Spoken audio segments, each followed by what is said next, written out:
দুদিনের ছোট্ট ছুটিতে উইকেন্ড ট্রিপের কথা ভাবলে প্রথমেই মাথায় আসে দীঘার কথা। চট করে পৌঁছে যাওয়া যায়, থাকার জন্য রয়েছে প্রচুর হোটেল, আর প্রধান আকর্ষণ তো সবাই জানেন, সমুদ্র। আজকের পর্বে আপনাদের দীঘার একটা কমপ্লিট ট্যুর গাইড দেবার চেষ্টা করব। আমরা এবারে দীঘা গিয়েছিলাম বাসে করে। দীঘা যাওয়ার জন্য প্রচুর সরকারি এবং বেসরকারি বাস রয়েছে, অনলাইনে টিকিট সবসময়ই অ্যাভেলেবেল পাওয়া যায়। আমরা 3 দিন আগে টিকিট কেটেছিলাম স্নেহমিতা ট্রাভেলসে। 6:30 আমাদের বাস, আমরা 6:10 নাগাদই পৌঁছে গেছি, এখানে ওয়েট করছি বাস আসার জন্য। কল্যাণী টু দীঘা স্নেহমিতা ট্রাভেলসের বাস আমরা বুকিং করেছিলাম ব্যারাকপুর থেকে। এই হলো আমাদের বাস। আমাদের ভাড়া লেগেছিল এসিতে 350 টাকা পার হেড। আপনাদের বলে রাখি, এই ভাড়া কিন্তু উইকডেজ এবং উইকেন্ড অনুযায়ী একটু আপ অ্যান্ড ডাউন করে। একদম কারেক্ট টাইমে 6:30 ব্যারাকপুর থেকে বাসে আমরা উঠলাম এবং এটা দীঘায় পৌঁছানোর টাইম 11টা। বাসের সিট কিন্তু বেশ কমফোর্টেবল, কোনো রকমই কোনো অসুবিধা হয়নি। মাঝে শুধুমাত্র কোলাঘাটে 15 থেকে 20 মিনিটের জন্য হল্ট দিয়ে আবার দীঘার উদ্দেশ্যে রওনা দেয়। তবে হ্যাঁ, কল্যাণী থেকে দীঘা যাওয়ার পথে মাঝখানে বেশ কয়েকটা জায়গায় স্টপেজ আছে যেখান থেকে আপনি বাসে উঠবেন। যেমন আমরা ব্যারাকপুর থেকে উঠেছিলাম, অনেকে খড়দা সোদপুর থেকেও উঠেছিলেন। মানে আপনি আপনার বাড়ির নিয়ারেস্ট বাস স্টপেজ থেকে কিন্তু এই বাসে উঠতে পারেন। কোলাঘাটে 15 থেকে 20 মিনিটের জন্য হল্ট দেওয়া হয় ফ্রেশ হওয়ার জন্য এবং ব্রেকফাস্টের জন্য। আমরা ব্রেকফাস্ট এখানে করিনি, একটু চা কফি এখানে খেয়ে নিয়েছিলাম। স্নেহমিতার বাসগুলো কিন্তু দেখতে বেশ সুন্দর হয়, আর সব থেকে বড় কথা হলো সিটগুলো বেশ কমফোর্টেবল। কোলাঘাট থেকে আবার আমাদের বাস স্টার্ট করে দিয়েছে, এবার কিন্তু সোজা আমরা দীঘা পৌঁছাবো। বাস ছাড়াও আপনারা দীঘা পৌঁছানোর জন্য ট্রেনেও যেতে পারেন। হাওড়া থেকে তাম্রলিপ্ত এবং পাহাড়িয়া এক্সপ্রেস যাচ্ছে দীঘা পর্যন্ত। ট্রেনের টাইম এবং কবে কবে ছাড়ে সেগুলো আমি স্ক্রিনে দিয়ে দিলাম। আর তাছাড়া নিজেদের প্রাইভেট গাড়ি অথবা ওলা উবের করেও কিন্তু আপনারা এখন দীঘা পৌঁছতে পারেন। 11:15 নাগাদ আমাদের বাস এসে নামালো ওল্ড দীঘাতে। আমরা কিন্তু ওল্ড দীঘাতে থাকবো না, আমরা নিউ দীঘাতে থাকবো। তাই আমরা এখান থেকে একটা ভ্যান ভাড়া করে নিলাম, যেটা আমাদের নিউ দীঘা পর্যন্ত নিয়ে যাবে। এই ভ্যানগুলোতে মোটামুটি 8 থেকে 10 জন মতো বসতে পারেন। এই ভ্যানের ভাড়া নিয়েছিল ওল্ড দীঘা থেকে নিউ দীঘা পর্যন্ত পৌঁছাতে 80 টাকা। আমরা নিউ দীঘা পৌঁছে বেশ কয়েকটা হোটেল ঘুরে দরদাম করে তারপরেই কিন্তু হোটেল বুক করেছিলাম। নিউ দীঘাতে থাকার একটা সুবিধা হলো এখান থেকে উদয়পুর বিচ, ঢেউসাগর পার্ক এগুলো কিন্তু বেশ অনেকটাই কাছে হয়। আর নিউ দীঘার হোটেলগুলো সমুদ্রের একেবারে কাছাকাছি আর পরিষ্কার পরিচ্ছন্ন। ওইদিকে দেখতে পাচ্ছেন দীঘায় এখনো জগন্নাথ ধাম তৈরির কাজ চলছে। শুনলাম আরো বছরখানেক নাকি লাগবে এই কাজ শেষ হতে। বেশ কয়েকটা হোটেল দেখার পর আমরা বুক করেছিলাম হোটেল আশা। এই হোটেল আশার রুম ট্যুর এবং কমপ্লিট রিভিউ আমি আমার আগের পর্বের ভিডিওতে দিয়েছি, যারা দেখেননি তারা একবার দেখে নিতে পারেন। তবুও আমি আরেকবার ছোট্ট করে রুমগুলো একটু দেখিয়ে দিচ্ছি। আমরা ফার্স্ট ফ্লোরে এই রুমটাতে ছিলাম। ডবল বেডেড রুম, কিন্তু 3 জন অ্যাডাল্ট অথবা বাচ্চা নিয়ে থাকলে 4 জন কিন্তু এই রুমে অ্যাডজাস্ট হয়ে যেতে পারেন। এসি রুমের ভাড়া আমাদের নিয়েছিল 1750 টাকা। এই হোটেলেই গ্রাউন্ড ফ্লোরে নন এসি রুম মাত্র 750 টাকা থেকে শুরু। এটা হলো ওয়াশরুম। আপনারা চাইলে আগের কমপ্লিট ভিডিওটা দেখে নিতে পারেন, সেখানে পুরো ডিটেলস আপনারা এই হোটেল সম্বন্ধে পেয়ে যাবেন। এই হলো ব্যালকনি। সামনে যে ফ্রন্ট রোয়ের হোটেলগুলো দেখছেন ওগুলো কিন্তু সবকটাই 4000 থেকে 5000 রেঞ্জের মধ্যে। এই হোটেলগুলো যেহেতু সেকেন্ড রোয়ের এবং অতটা সি ভিউ নেই, তাই এসি হওয়া সত্ত্বেও কিন্তু রেট অনেকটাই কম। এই হলো ব্যালকনি। এই সোজা করিডোর ধরে প্রচুর রুম রয়েছে, নিচে নামার সিঁড়িও রয়েছে, আর ওদিকে লিফট রয়েছে। লিফট দিয়েই আমরা ওঠানামা করতাম। লিফটের মধ্যে থেকে কিছুটা সমুদ্র দেখা যায়। দেখুন দূরে একটু সমুদ্র দেখা যাচ্ছে। তবে বুঝতেই পারছেন সমুদ্র কতটা কাছে, জাস্ট 2 মিনিটে হেঁটে আপনারা বিচে পৌঁছে যেতে পারেন। গ্রাউন্ড ফ্লোরে রিসেপশনের পাশেই রয়েছে ডাইনিং এরিয়া, ওখানে আপনাদের খাবার সময় নিয়ে যাব। এখন চলুন একটু বিচ থেকে ঘুরে আসা যাক। যেরকম আপনাদের বললাম, হোটেল থেকে বেরিয়ে মাত্র 2 মিনিটের হাঁটা পথেই এই রাস্তা পার করেই কিন্তু সি বিচ। বিচ থেকেও কিন্তু হোটেল দেখা যায়। আমরা রেমাল আসার 2-3 দিন আগে দীঘা গিয়েছিলাম, তাই কিছুটা ফাঁকা পেয়েছিলাম। তবে বিচ দেখে বুঝতেই পারছেন খুব একটা যে ফাঁকা তাও কিন্তু নয়।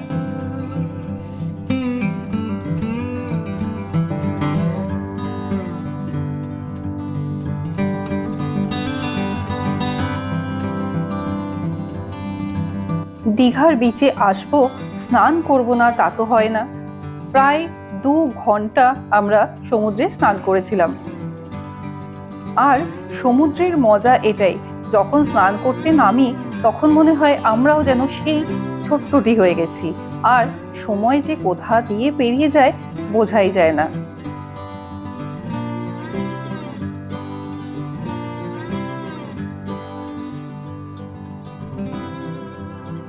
জলে অনেকক্ষণ দাপাদাপি করার পর যখন পেটে ছুঁচোয় ডন মারতে শুরু করে, তখন মনে হয় এবার হোটেলে ফিরে যাওয়া উচিত।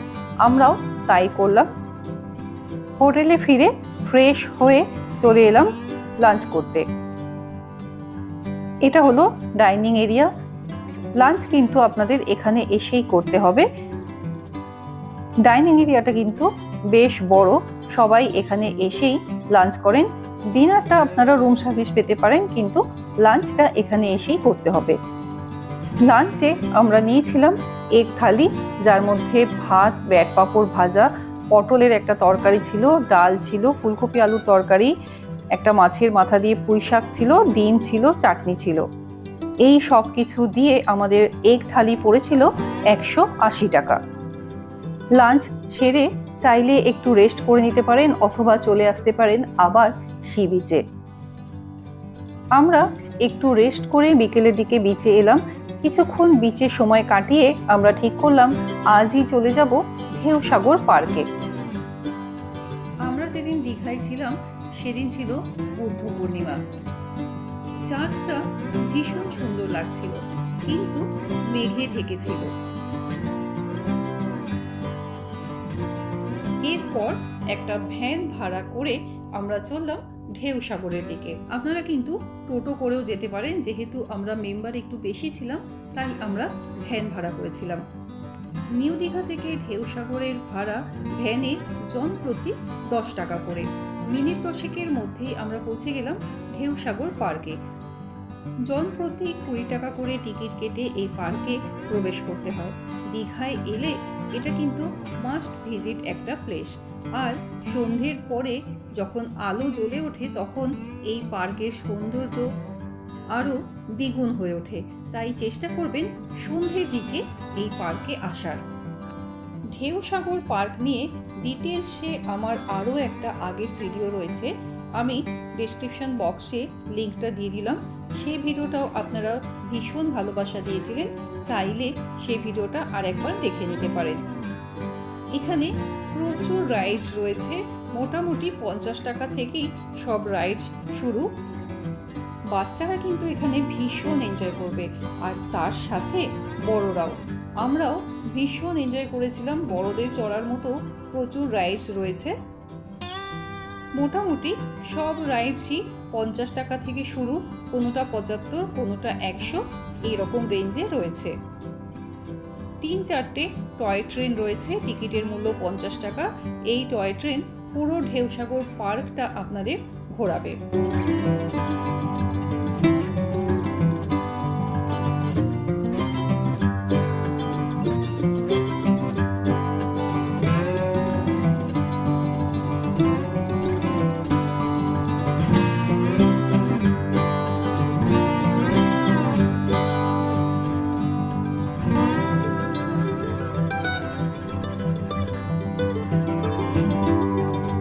এবার বলে রাখি, দুবার আমরা ঢেউসাগর পার্কে গিয়েছি এবং খাবারের অভিজ্ঞতা দুবারই ভীষণ খারাপ। এর আগের বারে গিয়ে কাবাব ট্রাই করেছিলাম এবং চা ট্রাই করেছিলাম, দুটোই ভীষণ বাজে ছিল। এইবারে গিয়ে আমরা চাউমিন নিয়েছিলাম, সেটাও ভীষণই বাজে ছিল। সুতরাং এখানে এসে চা ছাড়া খাবার আর কিছু না খাওয়াই ভালো। চারদিকটা এত সুন্দর করে লাইট দিয়ে সাজানো যে মনে হবে আপনার এখানেই ঘুরতে থাকি। একটা মায়াবী পরিবেশ তৈরি হয় সন্ধেবেলা এই ঢেউসাগর পার্কে। বেশ অনেকটা সময় আমরা এখানে কাটিয়েছিলাম, আর সমুদ্রের একেবারে ধারে হওয়ায় সুন্দর একটা হাওয়া সব সময় চলতে থাকে। আর এই ময়ূরপঙ্খী জাহাজটা হলো এখানকার প্রধান আকর্ষণ।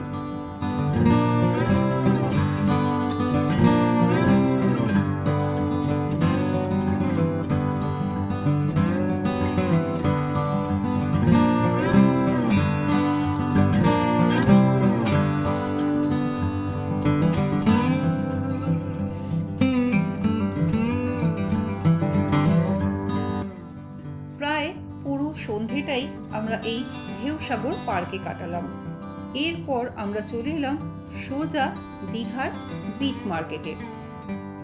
দীঘায় আসবো আর মার্কেটিং করব না, তা কি হয়? বিচ মার্কেটের এই সব দোকানগুলো কিন্তু সন্ধ্যের পরেই খোলে, দুপুরের দিকে এই সব দোকান বন্ধ থাকে। এছাড়াও বিচ মার্কেটে পেয়ে যাবেন নানান রকম তন্দুর আইটেম, যার মধ্যে ইলিশ, পমফ্রেট থেকে শুরু করে চিকেনের নানান ধরনের কাবাব সব কিছুই রয়েছে। সি ফুড থেকে শুরু করে চিকেনের নানান ধরনের কাবাব মোটামুটি 150 থেকে 200 টাকা রেঞ্জের মধ্যে পাওয়া যায়। দীঘা বিচ মার্কেটে প্রিয়জনদের গিফট করার জন্য নানান ধরনের জিনিস পাওয়া যায়, যার মধ্যে কাঠের চাবির রিং কিন্তু খুব ফেমাস। এগুলো একটু কম দামের মধ্যে আর বেশ সুন্দর নিজেদের নাম লিখিয়ে কিন্তু নেওয়া যায়, যেগুলো মোটামুটি 30 থেকে 35 টাকার মধ্যেই পাওয়া যায়। বিচ মার্কেট ঘুরে পায়ে হেঁটেই আমরা হোটেলে চলে এলাম। ডিনারে আমরা নিয়েছিলাম ফ্রাইড রাইস আর চিলি চিকেন। ডিনার সেরে দারুণ একটা ঘুম দিয়ে পরদিন ভোরবেলায় উঠে সোজা চলে গেলাম সি বিচে সানরাইজ দেখব বলে। কিন্তু আমাদের কপাল ছিল খারাপ, সেইভাবে পরিষ্কার সানরাইজ আমরা দেখতে পেলাম না। তবে দারুণ একটা আকাশের ভিউ পেয়েছিলাম, যেটা সত্যি অসাধারণ লেগেছিল।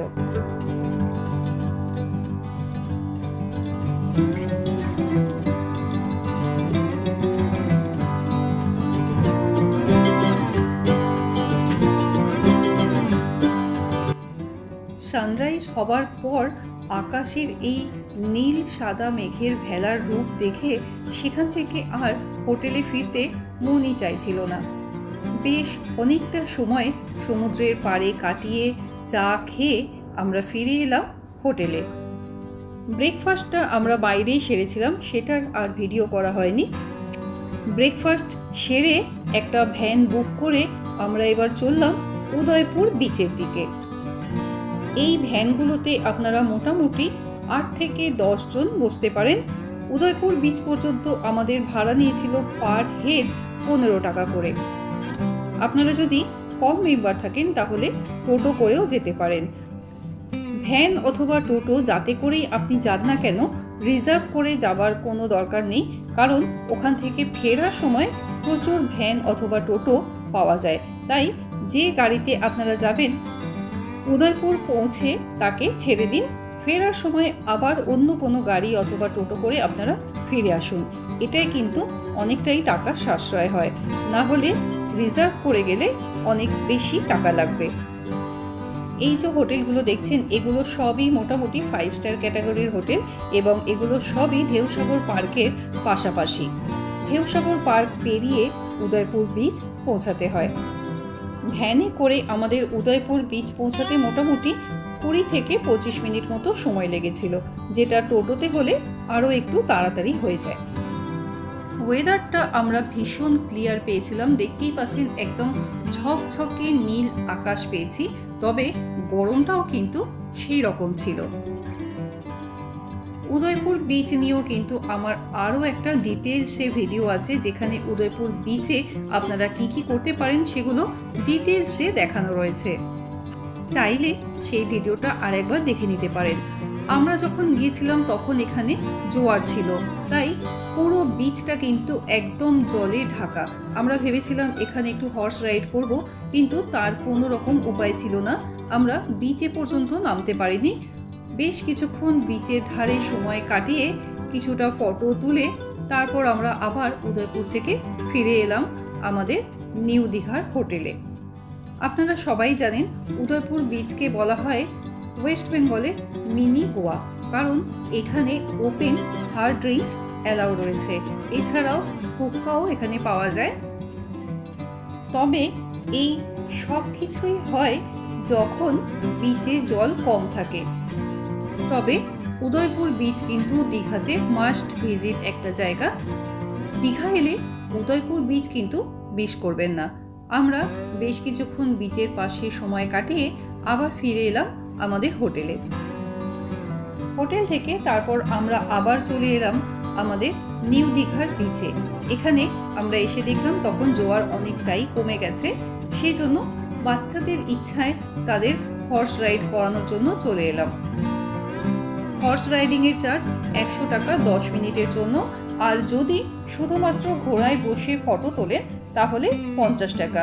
সে আপনারা যতজনই বসে ফটো তুলুন না কেন 50 টাকার বিনিময়ে আপনারা ফটো তুলতে পারবেন। এই সব জায়গাগুলো ছাড়াও দীঘাতে গেলে আপনারা অমরাবতী পার্ক, সায়েন্স সেন্টার, কাজুর বাগান এই সবও দেখে নিতে পারেন। রেমাল এবং ভোটের আবহে আমরা দীঘায় গিয়েছিলাম, তাই আমাদের ফেরার তাড়া ছিল। সেই কারণে আমরা দ্বিতীয় দিন অর্ধেক বেলা থেকেই হোটেল ছেড়ে চলে এসেছিলাম। এমনিতে হোটেলের চেক আউট এবং চেক ইন টাইম হলো 12টা থেকে 12টা। আমরা কিন্তু পরের দিন বিকেল 5টার মধ্যেই হোটেল ছেড়ে দিয়েছিলাম এবং বিকেলের ট্রেন ধরে আমরা ব্যাক করেছিলাম। ফেরার সময় আপনারা যদি বিকেলের দিকে ফেরেন তাহলে কিন্তু অনেক সময় বাস অ্যাভেলেবেল থাকে না। সেক্ষেত্রে আপনাদের ট্রেনে ফেরাই সব থেকে সুবিধাজনক হবে। আমরাও ট্রেনে ফিরেছিলাম। এই হলো দীঘা স্টেশন। ফেরার দিন আমরা বিকেল 6টা 25-এর দীঘা হাওড়া কান্ডারি এক্সপ্রেসের টিকিট কেটেছিলাম, যেটা হাওড়ায় পৌঁছাচ্ছে রাত 9টা 45-এ। তাম্রলিপ্ত এক্সপ্রেসটাই কিন্তু কান্ডারি এক্সপ্রেস।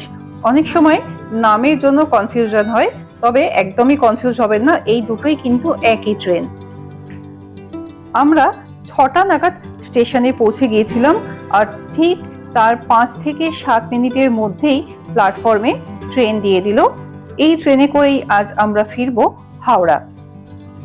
দীঘা যাবার এবং ফেরার এত রকম অপশন আছে বলেই কিন্তু সবাই চট করে উইকেন্ড ট্রিপের জন্য দীঘা চুজ করেন।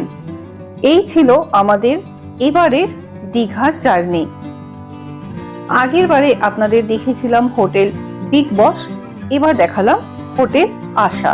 পরবর্তীকালে গেলে হয়তো আবারও অন্য কোনো হোটেলে থাকবো এবং চেষ্টা করব তার রিভিউ আপনাদের সাথে শেয়ার করার।